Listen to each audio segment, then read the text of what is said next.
July 25th, 2020.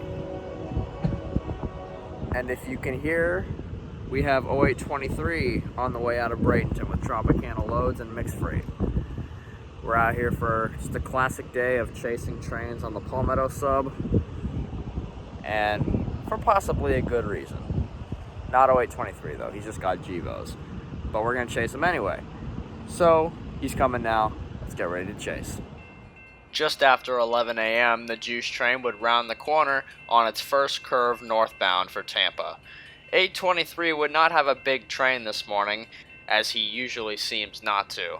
Unless it's the time of year we're in right now, 823 seems to be getting shorter all the time.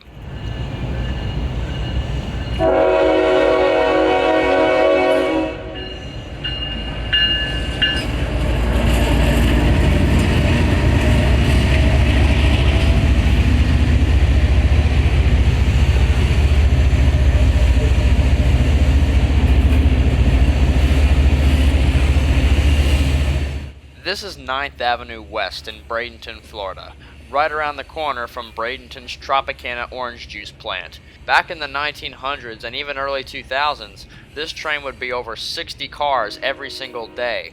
But today, the mixed freight section, which has been shoved onto 0823's bottom end, is longer than the juice portion.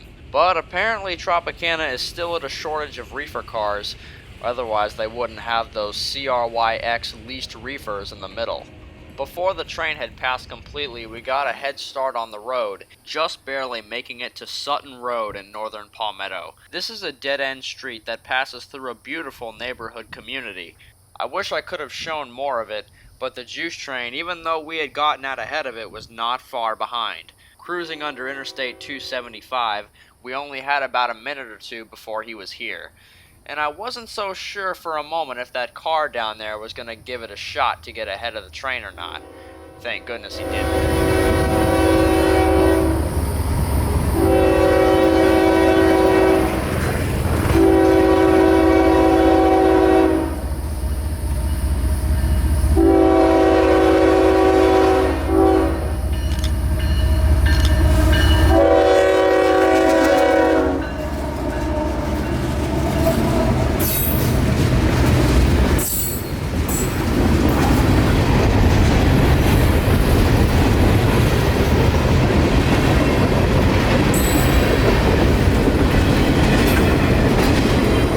A mere 6 Tropicana reefers.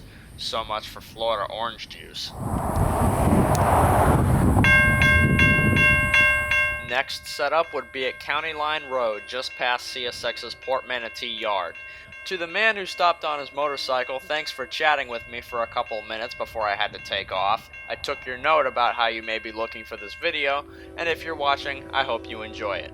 What I did not think about was that the gate would be right at camera level, so a slight blocking of this shot.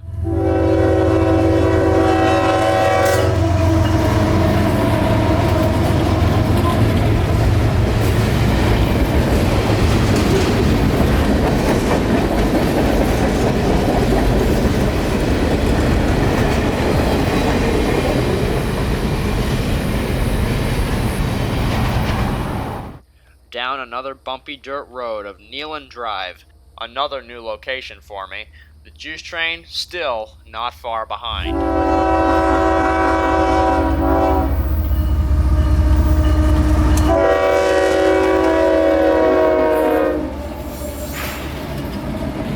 After reviewing the photos I took at this location, I noticed something interesting about CSX 935. There's a sticker right near the cab window that reads, and I'm not sure if you can read it or not, Friends of Coal.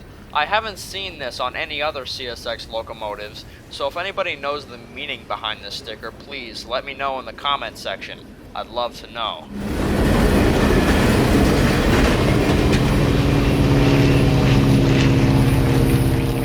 Down one last rickety dirt road in Ruskin to the tracks and the fixed approach signal at Ruskin for southbound trains. This is an APP color light signal in the searchlight style. Whether they're a semaphore, a searchlight, or a solid A, these signals remain yellow all the time. These signals have no necessary meaning to the crew other than be ready for what the next signal indicates. The next signal that this signal is warning us of is the interlocked signal to the Little Manatee River swing bridge. And if that signal's red, you might not want to pass it, or else you might just end up in the river. And this signal is telling the crew to slow down enough to where if that signal is red, they have enough time to get the train to a solid stop. But that looks more like an orange light to me. I don't know.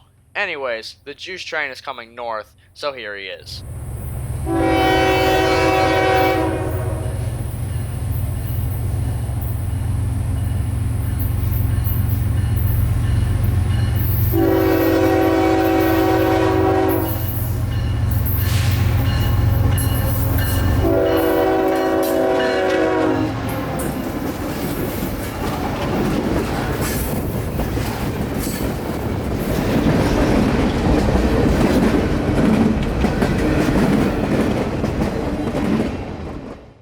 This was the point in our day where we decided to swing over to the subway right over in downtown Ruskin for lunch, before heading northbound to see what else we could find, and the train we were going for, even though it ended up that we wouldn't want it. After lunch, we made it as far north as Gibsonton before the radio caught our attention. The Alafia River Bridge tender was being called by 0750 with a request to close the swing bridge and let him cross southbound. This was the train and that, quote, good reason that I had mentioned at the beginning of this video, but like I said earlier, we would end up not wanting this train and going home after finding out what he was pulling.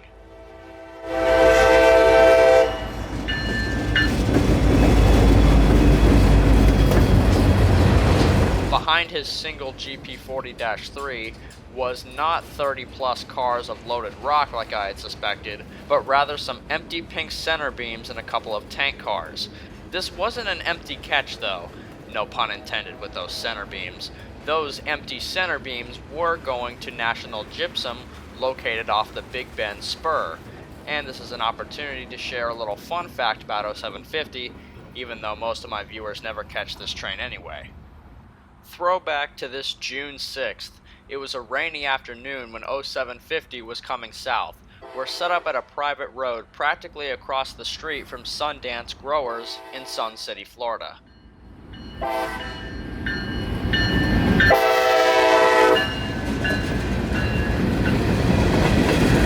His consist this day was not too much different from the one we just saw.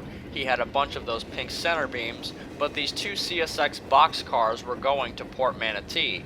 But wait a minute, this is south of Big Bend. Why does he still have those center beams on him?